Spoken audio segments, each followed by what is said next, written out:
Hey, everybody, it's Eddie from Tokyo. This is your cryptocurrency update from Japan. And wow, we have a claiming Spark token FAQ.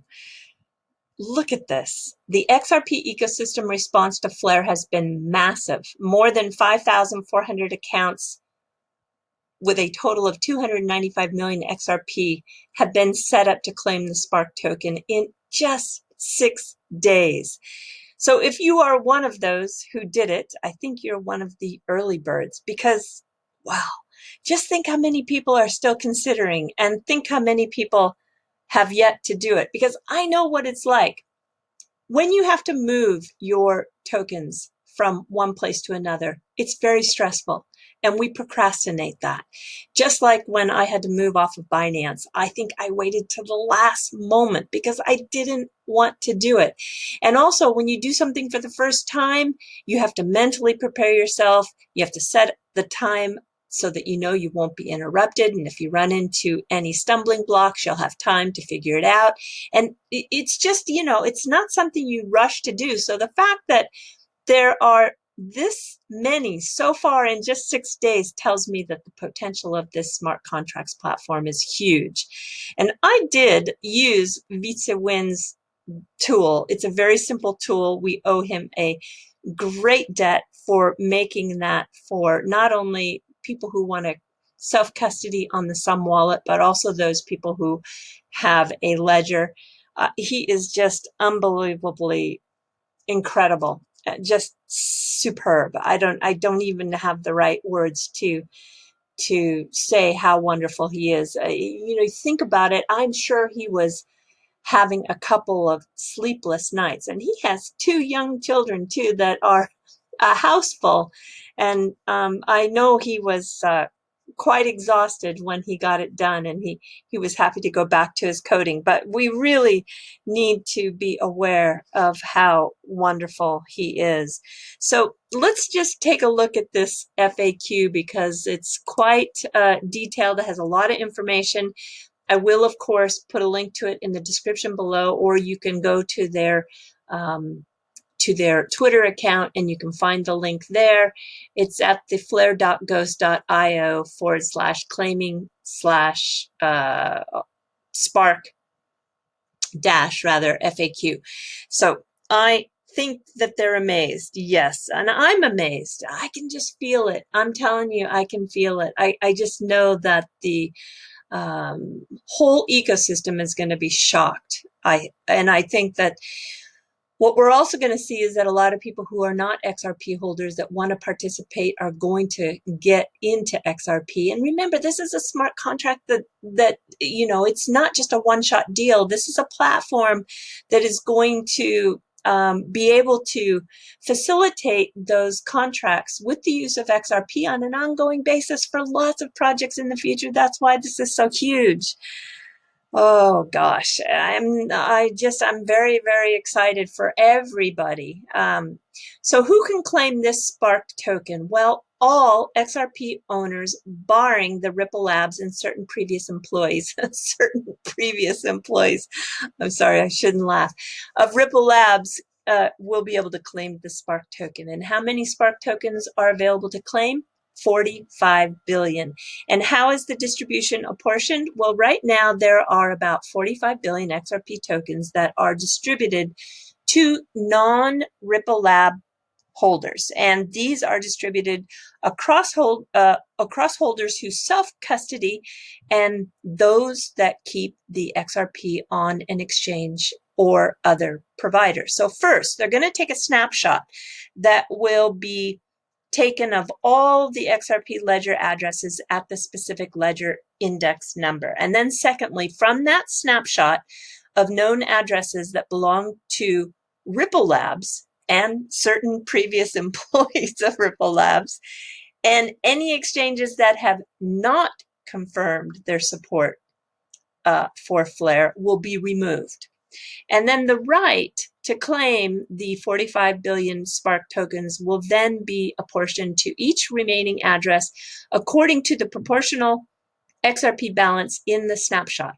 And this may result in valid claimants, so you'll become person who's valid to claim, receiving more than one Spark token for each XRP that they hold. And that's due to non-participating exchanges being excluded from the distribution, but being counted in that 45 billion tokens that are distributed today. So does my exchange support the Spark distribution? Well, if you're a customer of a supporting exchange, and so if you're a customer of BitTrue that we know so far, then your exchange has indicated publicly that they will distribute Spark tokens pro rata to customers based on the XRP holdings. So if your exchange is not listed in this link, and I'll take you there right there, then you can assume that for now, that exchange will not be participating. And when we follow that link and go to the supporting exchanges, you can see that BitTrue is the only one. You know, they have always been so supportive of the XRP community. Now, what do I think? I think that, of course, BitBank in Japan said that they are considering, and Uphold too is considering. They're weighing the demand, they're weighing the cost, and personally, I think if they see a lot of XRP moving off their exchanges, they're going to make a decision really quick to participate, because the acquisition of customers in this very competitive space, you don't want to lose a customer because you're not participating in something that is going to be of great demand.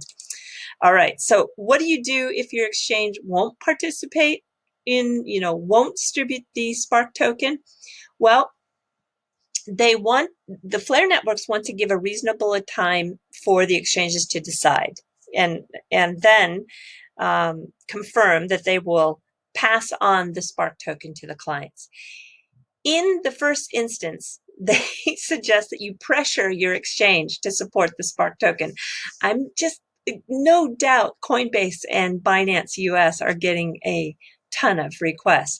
And if you do pressure your exchange to support this project, well, then you want to tell them to contact the Flare networks. And if they still do not support the distribution, you, as an XRP holder, will either need to remove your XRP to a supporting exchange. I'm just laughing because I just know that once they start seeing all these XRP flying off their exchange to BitTrue, everybody's going to want to be on that list. So you have to move it to a supporting exchange, or remove your XRP to self-custody. And that's where, Visa Win came in, because we were able to move our XRP to the Sum wallet. And I did it. And I can tell you, I have said this before, if I didn't do all of mine because, it's typical, like, let me try Sum first to make sure I know how to do this. But if I can do it, I know you can do it. And that really is a true statement. So the important thing is you will need to take these actions before the snapshot date.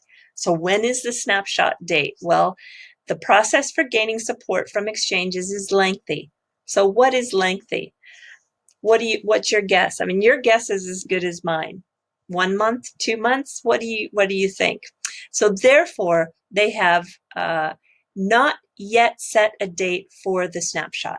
And the Flare networks will give at least a 2-week warning before the snapshot takes place to allow any XRP holders who wish to claim Spark, but whose exchanges have not announced support, to organize an alternative way to hold their XRP. That's good. So if you have an exchange and you don't want to move yet, you want to wait and see, and you want to participate, well, I suggest you kind of give them some pressure. But if they don't come on board, you'll have 2 weeks then to move it, if you do indeed want to be able to be a valid claimant. All right, so moving along here, let's see, how do I claim the Spark token? Well, if you self-custody, the method of claiming the Spark token is simply to set the message key field on your XRP ledge ledger address to your Flare address. And this process is detailed below. To claim Spark, you must do this by 6 months from the snapshot date. So once that snapshot is done, you'll be able to have 6 months to actually make the claim. And what happens if Spark is not claimed within that 6-month period? Well, then they get burned. And what about the Flare address? Well, they use a Ethereum virtual machine for smart contracts, and the address is a Ethereum style address that use the same key to derive that scheme. And the Flare addresses are not on the Ethereum blockchain, just so you know.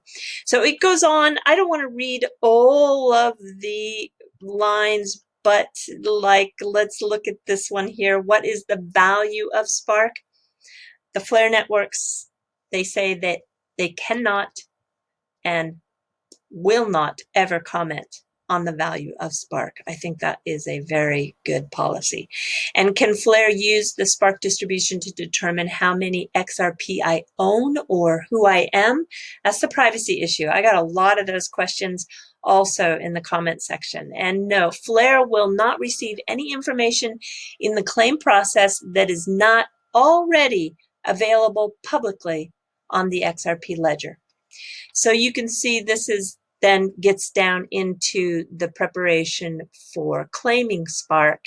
And I'm going to leave this for you to read on the link, because I think, you definitely know what's going to be asked of you, but we got to put the horse in front of the cart, not the cart in front of the horse, right? Okay, so I am going to just talk about one more story briefly, and then we'll jump to Fluff. And I actually have 2 videos today because this took so much time that I have another topic I really want to talk about that is even maybe a little bit longer, and to combine them onto one video would have just been too much, actually. So expect that. It's kind of not common, but I'm going to do it today.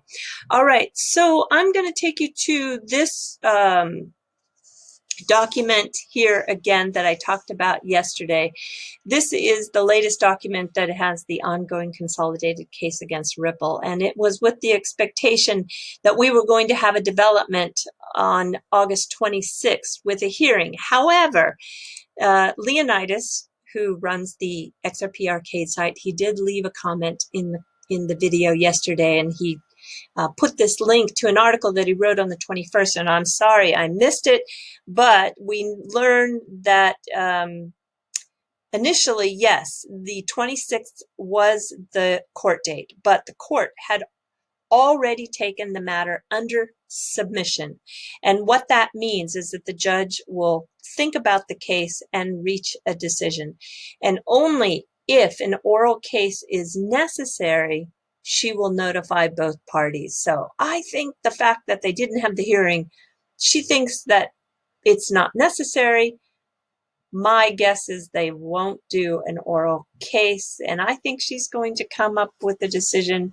And so we should have something in that way shortly. So that's the status I wanted to bring you up to date on. I'm going to just jump right into the fluff. And the fluff is kind of half news, half fluff. First, are you familiar with Hannah Kelly? She is the senior visual designer at Ripple. I was really lucky to hear her presentation when she was at the meetup in Tokyo last November. And she talked about her inspiration for a lot of the designs that she does for Ripple. She has very distinct style and a very, I think, great use of color. And there is the new Ripple Swell website for registration, and it is live, and it has Hannah Kelly written all over it. So let me just show you here. This is the old Ripple logo that she actually was inspired from origami, not Ripple logo, Swell logo. There's one motif here I really want you to pay attention to. This one right here. In Japanese, this is called segaha. And it is this pattern here. It's a traditional wave pattern that depicts the sea. And it appeared on pottery as early as the 6th century. And it's been used in textiles in Japan for hundreds of years. And if we take a look at the kanji, it's kind of fun to look at. It's 3 kanji, se, ga, ha. And se means owl, blue-green.